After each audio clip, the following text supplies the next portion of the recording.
우리 말씀 함께 보겠습니다. 출애굽기 40장 1절부터 16절입니다. 여러분 보통 이사를 하게 되면 이제 이삿짐 센터를 부르기도 하고 본인이 직접 하기도 합니다. 근데 가장 어려운 건 사실 짐을 옮기는 것도 있지만 패킹하는 것도 있지만 이제 새로운 집에 가서 그 집의 구조에 맞게 그 가구들을 재배치하는 것이 상당히 어렵습니다. 실은 감각이 떨어지는 사람들은 사실 그 가구를 재배치하면서 오히려 집을 더 좁게 만드는 경우가 있고요. 어떤 또 사람들은 그 가구나 여러 가지들을 재배치하면서 좁은 공간이라도 굉장히 넓게 보이게 하고 집안 분위기를 굉장히 따뜻하게 하고 그런 어떤 재능이 있는 분들이 있습니다. 저는 전자 쪽인 것 같아요. 잘 배치를 하다가 좀 꼬이게 되는 공간의 어떤 그 감각 능력이 이렇게 뛰어나지 않은 부류에 속하는 것 같아요. 그래서 제 아내가 다시 하기도 하고 저희 아이들이 이제 아이디어를 내기도 하고 그렇게 하는데 이 공간의 재배치 이것은 매우 중요합니다. 그러니까 같은 공간에 같은 물건이나 같은 수량의 어떤 가구들이 있지만 전혀 다른 그림이 나올 수가 있거든요. 오늘 하나님께서 이제 그동안 제작되었던 그 여러 가지 기구들 또한 그 또 성막의 재료들 이제 이것들을 세우고 이제 배치하는 과정들이 있습니다. 그런데 오늘 그 날짜가 좀 특별히 나오죠. 40장 1절에 보면 여호와께서 모세에게 말씀하여 이르시되 너는 첫째 달 초하루에 성막 곧 회방을 세워라. 거기에 보시면 첫째 달 초하루 밑줄 그어놓으시고요. 우리 주일 본문, 우리 내일 본문 한번 17절 한번 보겠습니다. 그 날짜에 관해서 좀 더 정확하게 표현되어 있는 17절인데요. 둘째 해 첫째 달 그 달 초하루 거기 밑줄을 딱 그어놓으십시오. 그리고 1절에다가 17절 참고 이렇게 적어 놓으시면 좋겠죠. 그러니까 지금 출애굽한 시기가 첫째 해. 그러니까 하나님께서 이렇게 말씀하셨습니다. 출애굽기 12장 1절에 이날이 달의 시작이 되게 해라. 달의 시작이 되게 하고 해의 첫 달이 되게 하라. 그렇지 않았단 말이에요. 그 달력은 그들이 원래 갖고 있었던 달력은 그렇지 않았는데 하나님께서 이 출애굽의 역사를 시작하기 직전에 그 이제 유월절 사건이 일어나기 전에 지정하시는 거예요. 이 달이 달의 시작이 되게 하고 그 해의 첫 달이 되게 하라. 그러니까 리셋하셨죠. 근데 리셋하고 지금 얼마 만이에요? 딱 1년 되는 날. 날짜를 리셋하시고 1년 되는 그날, 너는 그날 성막 곧 회막을 세워라. 그러니까 아마 시내산에 도착한 지 한 9개월 정도 남짓 정도 시간이 경과되었을 거고요. 그때 이제 이 성막이 이제 완공되기 시작합니다. 세워지기 시작하는 거예요. 자, 그런데 이 세워지는 장면 중에 우리가 좀 주목하고자 하는 동사들이 이제 튀어나옵니다. 한번 보면 1절에 세워라 라는 이 동사 밑으로 계속적인 어떤 특정한 동사들이 있는데 들여놓고 가리고 들여놓고 그 위에 진설하고 들여놓아 불을 켜고 휘장을 달고 앞에 두고 사이에 놓고 문 앞에 놓고 그 속에 물을 담고 그 문에 휘장을 달고 계속 지금 8절까지 계속 어느 위치와 위치에 따른 행동이 지금 묘사되어 있어요. 그러니까 결국 지금 1절 이후부터 지금 8절까지 결국 무엇으로 지금 요약할 수 있냐면 배치와 정렬입니다. 배치와 정렬이에요. 다른 거 말씀하지 않으시죠? 그 전에는 서로 연결해라, 어디다가 세워라, 어떤 조립에 그 연결되고 상합하고 조립되고 이런 부분이 좀 강화되었었죠. 근데 오늘 본문은 배치와 정렬입니다. 어디에 두고 어디 앞에 두고 사이에 두고 그리고 정렬하고 배열하고 그 정확한 위치에 세우는 작업이에요. 자, 명령하신 대로 제조했던 것들이 강조됐고요. 지금은 이제 정확한 위치 잡는 것, 배치하는 일을 강조하고 계세요. 결국 이 사람들에게 어떤 이제 대화가 오고 갔을까라는 것들을 한번 좀 생각을 해보실까요? 이제 위치를 잡을 겁니다. 그러면 약간 위치가 잘못 잡힐 수도 있어요. 그래서 그 사람을 부를 거예요. 아니야, 그 위치 아니라고. 거기다 두면 안 된다는 거예요. 아, 물두멍은 반드시 제단과 이 성막 사이에 둬야 된다. 하나님께서 그렇게 말씀하셨다. 그리고 향단의 위치도 증거계 앞에 둬야 되고, 제단을 뜰 바깥으로 내놓고 싶은 마음도 들 거예요. 그 막 연기도 많이 나니까 재도 버려야 되고, 아니야, 뜰 안에다 드러나야 돼. 그러니까 결국 그 사람들의 대화 속에 이런 대화가 오갔을 겁니다. 하나님께서 이 위치를 이렇게 잡게 하셨어. 이 위치는 중요한 거야. 라는 대화가 오갔을 거예요. 그러니까 결국 그들의 인식 속에 하나님은 이 성막의 구조 속에 각 기구들과 또 도구들과 또 그러한 어떤 적절한 배치들이 매우 중요하다라는 것들이 그들 생각에 있었을 거예요. 자, 그것들을 그대로 우리가 묵상해 보죠. 하나님은 무엇에 관심이 있으시다? 단순히 제작하는 것뿐만 아니라 제작된 것들이 지금 정확한 위치에 가 있는 것들을 원하신다라고 인식할 수 있고 우리는 그렇게 묵상할 수 있죠. 자, 그럼 우리 삶으로 조금 더 들어가 볼까요? 하나님은 우리의 인생이 제작된 것, 창조되어지고 만들어지고 우리의 인생이라는 것 지금 드러나 있습니다. 세상 가운데. 그러나 드러난 어떤 인생이 있고 주어진 사명이 있는데 하나님은 지금 어디에, 오늘 본문을 통해 어디에 더 집중하기를 원하신다. 이제는 정확한 위치예요. 아까 가구를 잘못 배치하면 집이 더 좁아 보이고 어두워 보이는 것처럼 우리의 인생에 부르심이 있고 다들 의미가 있지만 의미 있는 인생이 지금 어떠한 정확한 위치에 가 있어야 된다는 거예요. 그러면서 우리가 그럼 좀 성경을 좀 확대해서 볼까요? 그럼 정확한 위치 선정을 했던 자들이 누구인가? 아브라함이죠. 아브라함에서는 정확한 위치 선정과 그렇지 못한 부분들을 우리는 동시에 봐요. 아브라함은요, 하나님의 말씀에 근거해서 위치 선정을 딱 바꿉니다. 위치를 이동하죠. 본토 친척 아비의 집이 좆사오냐고 있지 않아요. 말씀에 근거하여 강을 건너요. 강을 건너다 히브리 민족 그 이야기 나눴죠. 강을 건너서 이제 하나님께서 말씀하신 그 땅으로 갑니다. 정확한 위치 선정이에요. 그런데 아브라함이 위치 선정에 실패한 경우가 있습니다. 그 땅에 기근이 있으므로 애굽으로 하나님의 말씀에 근거하지 아니하고 본인의 생각대로 가죠.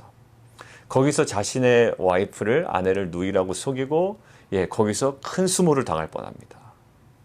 자, 그 위치 선정이 매우 중요해요. 자, 사도 바울도 마찬가지입니다.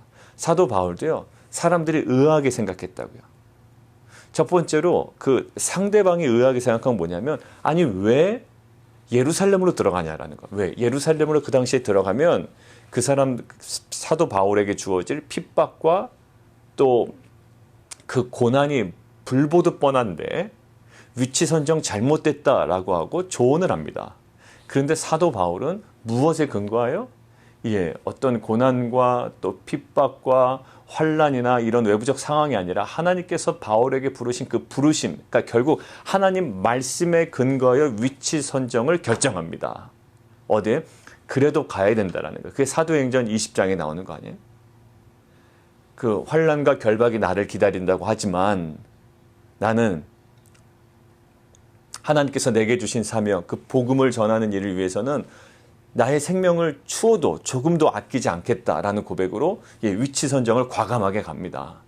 그러니까 바울은 무대뽀가 아니라 위치 선정에 대해서 그냥 무감각한 자가 아니라 굉장히 예민한 자였던 거예요.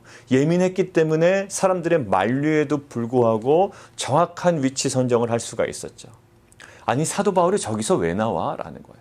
근데 사도 바울은 그것이 자기의 위치인 줄 알았습니다. 근데 사도 바울은 이것을 그냥 자연스럽게 먼저 깨달은 게 아니에요. 그 모든 과정이 있었어요.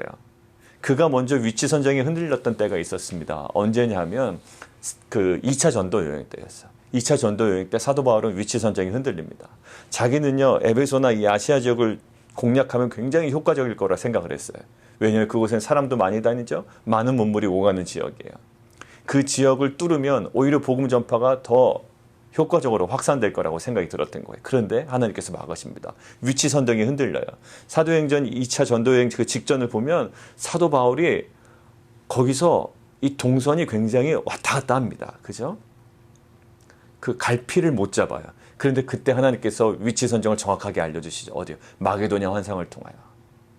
정확한 시기에 맞는 위치를 알려주시고요.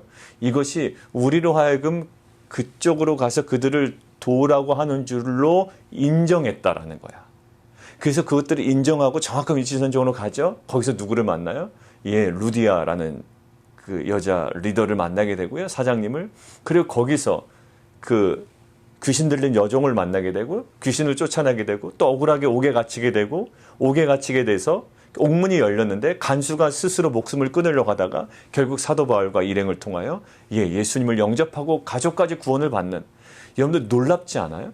이 정확한 위치 선정이 아니었더라면 이 빌립보에서 있었던 이 모든 일들은 불가능했을 거예요. 물론 사도 바울이 아니고서도 하나님 하실 수 있지만 이 정확한 위치 선정을 통하여 하나님의 이 구속사는 성취가 되었죠. 여러분들 우리 진희 자매님이 9시 기도회 때 잠깐 짧게 나눈 얘기 들었습니다. 어제 기도회 끝나고 전화를 주셨어요. 원래 오후에 통화하려고 하는데 시차가 안 맞아서 좀 집에 복귀하자마자 주무시다가 기도회 때 들어오시고 끝나고 통화했는데 원래는 수요일 날 복귀하는 일정이었어요. 그 전까지는 계속 함께 기도하고 또 말씀도 최선을 다해서 나눴지만 이제 어떤 이게 단가 이게 뭔가 이렇게 뭔가 마지막 마침표가 찍어지지 않은 느낌이 있었다는 거예요. 그래서 이제 오는데 결국 그 이제 검사 결과를 이제 미국으로 가지고 가야 돼서 검사를 받는데 사실 이 춘천 그쪽에 보건소에서 뭔가 이제 잘못 이해한 게 있어서 그 영문으로 된 거를 받아야 되는데 종이 증명서를 그냥 문자로 통보를 해준 거예요. 진희자매님한테. 그러니까 그게 안 되는 거예요. 비행기를 탈 수가 없게 된 겁니다. 그래서 이틀이 밀리게 됐어요. 그래서 다시 춘천으로 가셔서 그 다시 간 그때 또 우리 그 도와줬던 우리 준경 집사님 여동생 또 남편 되신 우리 목사님께서 또 이렇게 권면을 해주셔서 이제 그 영접 기도를 가셔서 하게 된 거예요. 근데 정말 상상하지 못했던 아버님도 함께. 그러니까 이 하나님의 그 타이밍과 위치 선정. 원래는 위치 선정이 어디로 가야 돼요? 그 공항에서 이제 미국으로 들어와야 되는데 하나님께서 정확하게 전혀 생각하지 않았던 그 시기에 하나님께서 정확하게 보게 하셨고 이 모든 것들이 무엇으로 흘러가요? 정말 하나님의 그 구속사가 성취되는 것들로 이루어져요. 오늘 보세요. 오늘 이 모든 증거계 물두멍, 번제단 다 만들어 놨잖아요. 근데 다 만들어 놨으니 그냥 아무 데나 두는 게 아니에요. 정확한 위치를 알려주세요. 우리 인생도 마찬가지예요. 정확한 위치가 중요해요. 제가 만약에 엉뚱한 데서 나와요. 그러면 아마 온 동네방네 소문이 날 겁니다. 왜 목사님이 저기서 나오지? 구체적인 장소나 이런 것도 얘기하지 않겠습니다. 제일 안 좋은 장소. 만약에 생각해 보세요. 여러분들 그만큼 아무것도 하지 않아도 거기서 나오면 사람들이 의아하게 생각하는 거예요. 정확한 위치 선정. 내 인생의 좌표가 마치 이 물두멍과 번제단과 이 금양단과 이것들의 정확한 좌표에 있어야 되듯 우리의 인생이 하나님께서 설정하는 하나님께서 계획하시고 하나님께서 의도하신 정확한 위치에 자리 잡고 있는 것 이것은 우리에게 매우 중요합니다. 때로는 사람들이 의아하게 생각할 수 있어요. 왜 저 빛과 소금 교회는 저기서 나오지? 근데 이제는 나쁜 의도가 아니라 좋은 의도예요. 왜 가장 가난한 사람들 사이에서 있지? 왜 가장 어려운 선교지에 가 있지? 이 위치 선정. 저 사람들은 그럴 필요 없잖아. 라는 거예요. 그러나 하나님께서 말씀하셨기 때문에 우리가 잡은 그 위치는 하나님의 구속사를 성취하는 놀라운 은혜의 역사가 될 줄 믿습니다. 오늘도 우리의 인생의 좌표를 한번 생각해보고 정말 내가 정확한 위치에 가 있는지 그리고 앞으로 내가 잡아야 되는 내 영적 좌표는 어디인지 함께 묵상하며 또 그것들을 회복해 나가는 귀한 공동체가 되기를 원합니다. 자, 두 번째는요. 관유를 가져다가 그것에 바르란 얘기예요. 근데 발라라라고 할 때 그게 대부분 동사가 이제 붓다라는 거예요. 붓다, 바르다. 이제. 근데 우리 보통 기도할 때 이러죠. 기름 부어 주옵소서라는 거 있죠. 여러 가지 의미가 있습니다. 기름 부음을 받은 자 여기도 나오죠.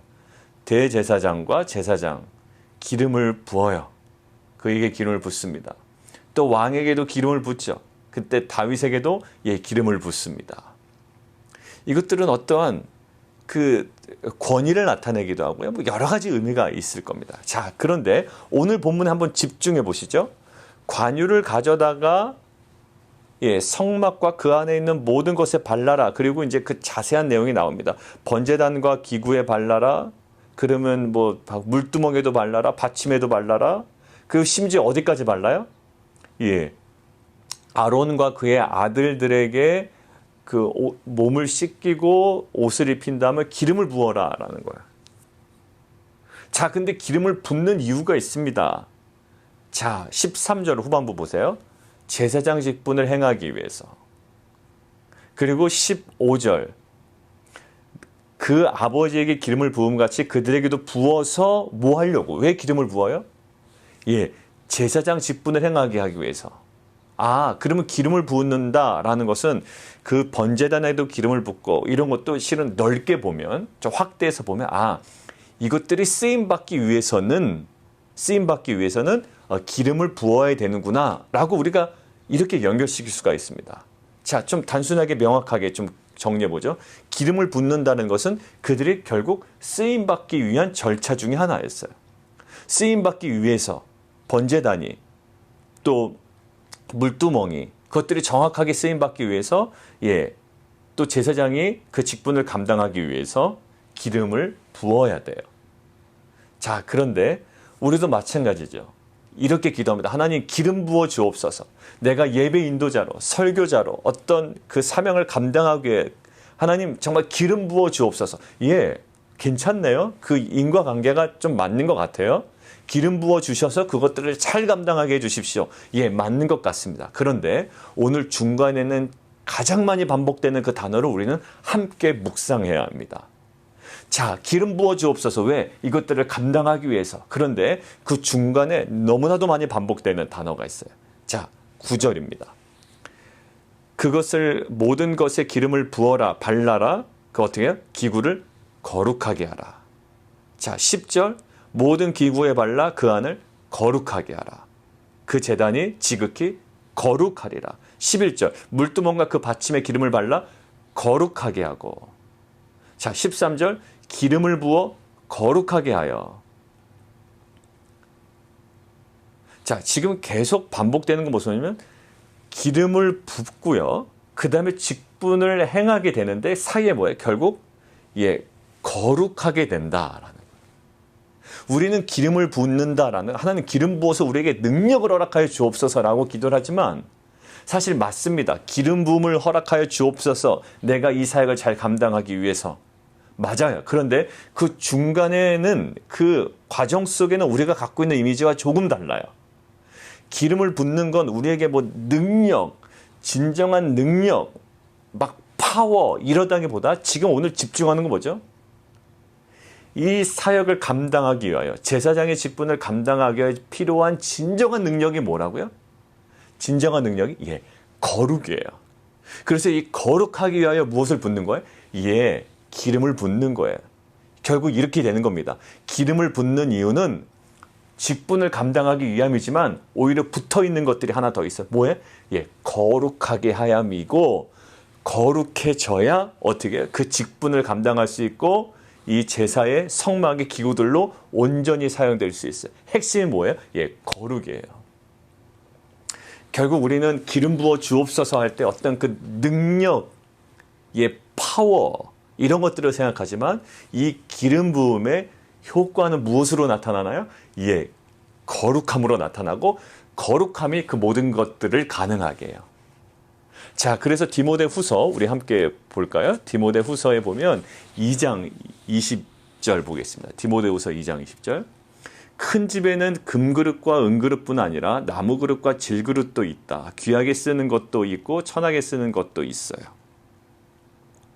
그러므로 누구든지 이런 것에서 자기를 깨끗하게 하면 귀히 쓰는 그릇이 되어 거룩하고 주인의 쓰임에 합당하며 모든 선한 일에 준비함이 됩니다. 결국은 뭘까요? 그 그릇이 얼마나 기능성이 있느냐라는 것이 아니라 지금 핵심을 뭐로 보고 있죠? 그 그릇이 얼마나 깨끗한가라는 거예요. 저 목사가 얼마나 능력 있고 지금 어떤 공부를 하고 있고 어느 학교를 나왔고 이거 중요한 부분이기도 할 겁니다. 왜냐하면 사도 바울도 전혀 안 배운 사람은 아니었거든요. 그러나 결국 사도 바울의 마지막 순간에 그거를 배설물처럼 여긴다라는 것은 가장 하나님께서 관심 두고 있는 것에 자기 관심도 가 있는 거예요. 지금 어디예요? 지금 하나님의 관심은 이 깨끗한 그릇이었어요. 여기 마찬가지입니다. 기름을 붓는 이유는 그 어떠한 눈에 보이는 가시적인 파워나 능력이 아니라 그 진정한 능력이 뭐라고요? 예, 거룩이라고요. 그래서 거룩하게 하여 그가 내게 제사장의 직분을 행하게 하라. 거기 있다가 기도문 때 우리가 기도문 때 어떤 구절 놓고 기도 제목 정리하잖아요. 예, 그렇게 정리할 거예요. 거룩하게 하여 제사장의 직분을 행하게 하라라는 거예요. 우리 안에 결국 마지막 문장 하나로 정리하면 좋겠습니다. 사명은 무엇으로 감당한다? 예, 애굽에 있는 어떤 능력으로 감당하는 것이 아니라 사명은 무엇으로 감당한다? 예, 철저하게 거룩으로 감당하는 거예요. 그러니까 그 종소리, 방울소리 때문에 우리가 계속 거기서 들려지는 음성이 뭐라고요? 예, 너 얼마나 많은 업적이 있느냐라고 물어보지 않아요. 그 방울소리는.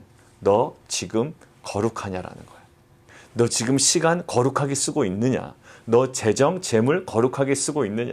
달란트 거룩하게 쓰고 있느냐라는 거예요.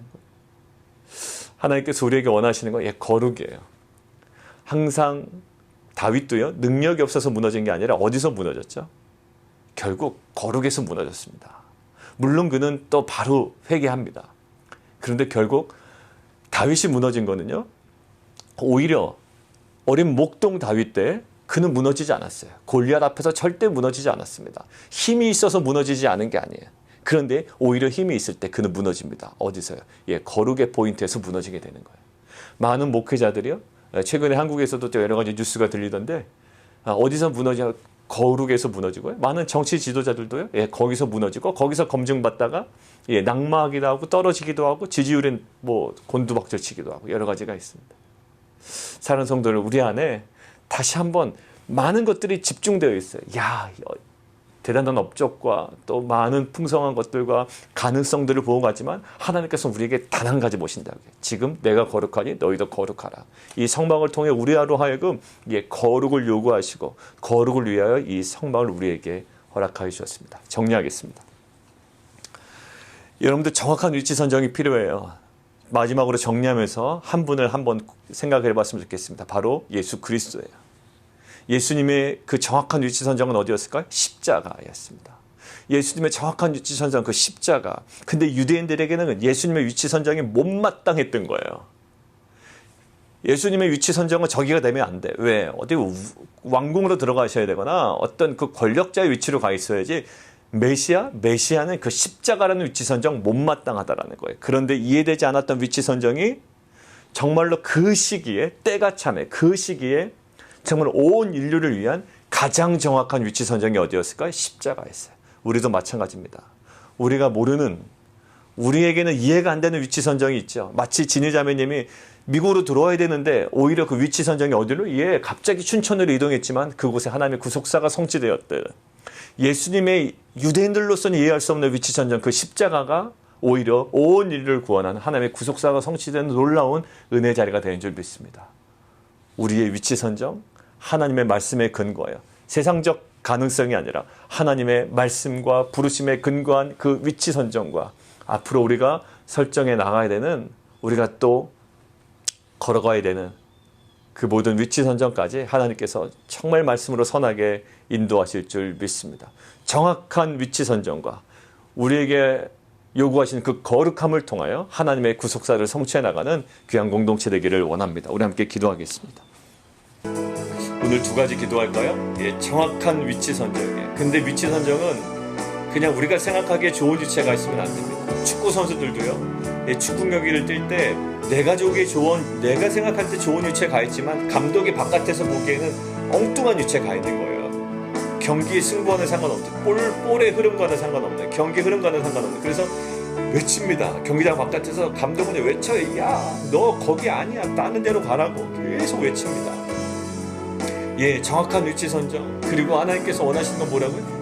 거룩이래. 어떤 그 능력이 아니라 거룩하게 하여 제사장직분을 행하게 하라.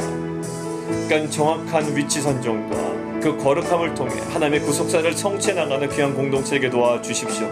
그리고 최근에 잘못된 위치 선정으로 하나님께서 우리에게 주시는 마음이 있다면 그 부분을 좀 털어놓고 우리 더욱더 기도 가운데 나가기를 원합니다. 함께 기도하며 나가도록 하겠습니다.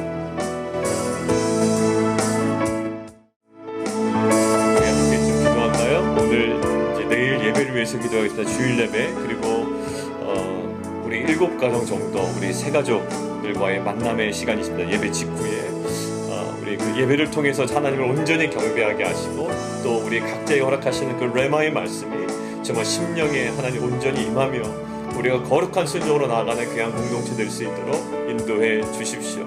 그리고 우리가 세 가족과의 만남을 통해 하나님 교회 비전이 나눠지고, 무엇보다도 하나님 우리에게 허락하신 그 부르심과 복음 안에서 함께 세워져가는 귀한 은혜의 시간 되게 도와주옵소서. 함께 기도하며 나가도록 하겠습니다.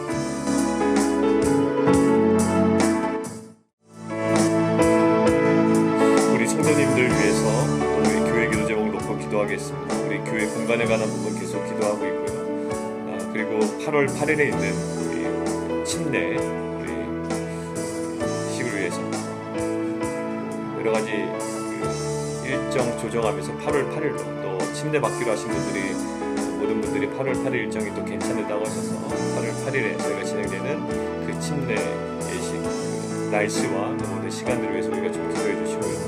또 우리 자녀들이 4명 함께 받습니다. 우리 함께 받는 우리 자녀들을 위해서 함께 기도해 주시고, 특별히 우리 성도들 기도 제목, 우리 계속 기도 9시 기도회 때 기도하고 있는 기도의 제목 통해서 기도하시고, 우리 진희자매님 특별히 정말 그 영접 기도 함께 하시고, 우리 아버님까지 함께 하셨는데 그 뿌렸던 그 씨앗들이 정말로 주님의 은혜 속에 자라나는 은혜가 있게 하시고, 이 시간을 바꾸시고 그 위치 선정을 바꾸셔서 하나님께서 주도해 나가셨던 그 놀라운 구원의 역사가 정말 그 영혼을 향한 하나님의 그 사랑과 계획을 우리가 보게 됩니다. 주님 정말 하나님 은혜로 덮어 주시옵소서. 그리고 지금 때에 맞춰서 또 미국으로 들어오시려고 그러는데 그 모든 좀 행정적인 절차를 위해서 함께 기도해 주시고, 우리 성도님들의 그 기도 제목, 다른 모든 기도 제목들 함께 기도하시고, 우리 소영 집사님도 지금 회복을 위해서 우리 함께 좀 기도해 주시고 우리 함께 나아가도록 하겠습니다. 기도하겠습니다.